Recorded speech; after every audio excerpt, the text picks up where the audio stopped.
The snow fell softly outside the window, blanketing the small town in quiet white. But inside Elena's little apartment, the silence felt heavy, almost suffocating. She sat on the edge of her worn couch, staring at the single cardboard box on the floor. Everything she'd built over the last 7 years fit inside it. A few framed photos, a chipped mug that said "World's Best Teacher," and the handmade Christmas ornament her third graders had given her last week. They had let her go on Christmas Eve. "I'm so sorry, Elena," the principal had said, eyes fixed on the desk between them. "Budget cuts. We have to eliminate the art program." "Nothing personal," he'd added. "Just numbers. Just the way things were." But it felt deeply personal. Elena pressed her cold hands together, trying to stop the trembling. No job, no savings left after helping her mom through chemo last year. Rent due in 10 days, and tomorrow was Christmas, her favorite day of the year, the one she usually spent filling her tiny home with laughter, cookies, and the children's choir from church. Now it would be just her, alone. She picked up her phone, scrolling without thinking, until she landed on a name she hadn't dialed in over 2 years. Nathan, her oldest friend from childhood, the one who'd moved away after college, chasing dreams in the city. They drifted apart slowly. No fight, no dramatic ending, just life pulling them in different directions. Her thumb hovered over the message bar. She shouldn't. He probably has his own family now, his own Christmas plans. But the loneliness pressed in, and before she could stop herself, she typed, "It's Elena.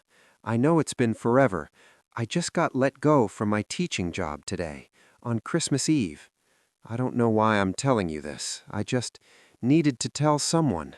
I'm scared." She hit send and immediately regretted it. The message showed delivered, then read. Minutes passed. No typing bubble. No reply. Of course. What had she expected? Elena set the phone face down and let the tears come quietly. She thought of her mom, gone now for 8 months. Mom would have said, "Sweetheart, the Lord never closes a door without opening a window." But right now, every window felt frozen shut. A soft knock sounded at the door. She wiped her face quickly, confused. No one visited her without calling first. Maybe the landlord, or carolers from the church. She opened the door a crack, the cold air rushing in. A man stood on her small porch, snow gathering on the shoulders of his dark coat.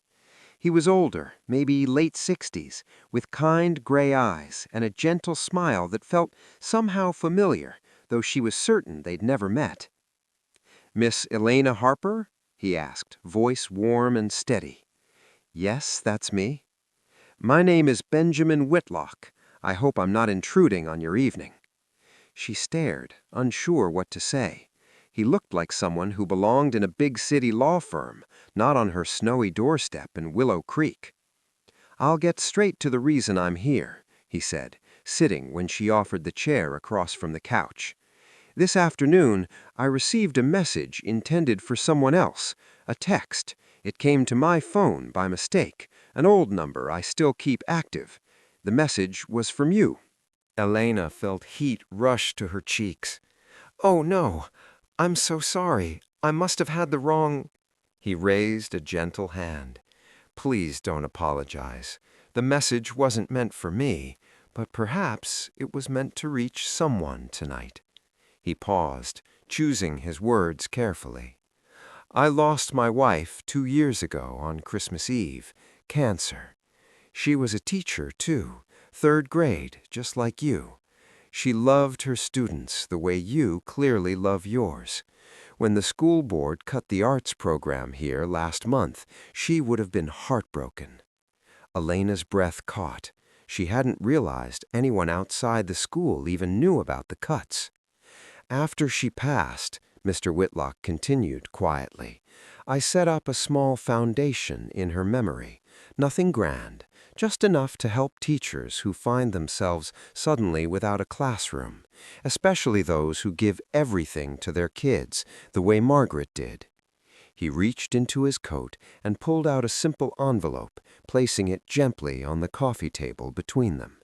"This isn't charity," he said firmly, as if reading her thoughts.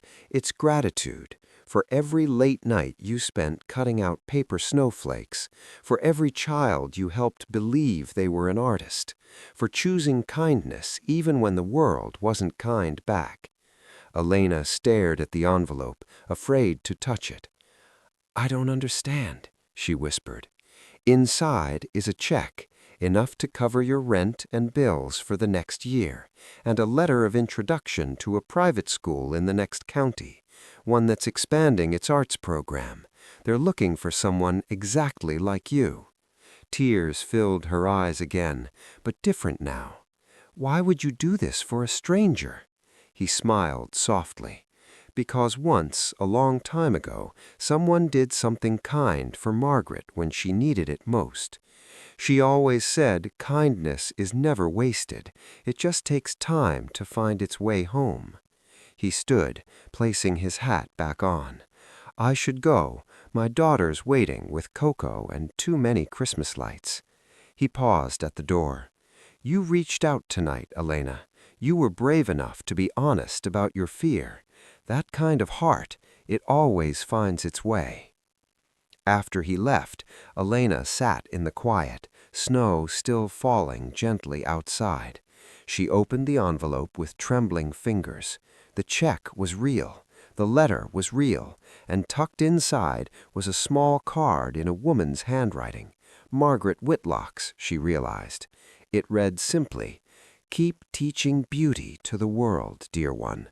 Someone is always watching, and someone always cares." Christmas morning dawned bright and cold. Elena awoke early, made coffee, and sat by her little tree. For the first time in months, hope felt close enough to touch.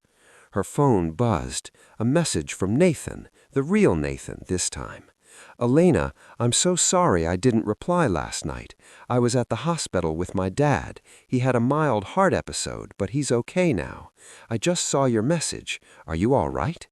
She smiled softly and typed back, "I am now, actually better than all right. I'll tell you about it soon. Merry Christmas, old friend." She set the phone down and looked out at the snow-covered town. Children's laughter drifted from somewhere down the street. Church bells began to ring in the distance. Sometimes the hardest moments opened doors we never knew were there. Sometimes a message sent into the dark finds light in the most unexpected places. And sometimes kindness returns, not because we earned it, but because it was always meant to find us. If this story warmed your heart tonight, share it with someone who might need reminding that they're not alone.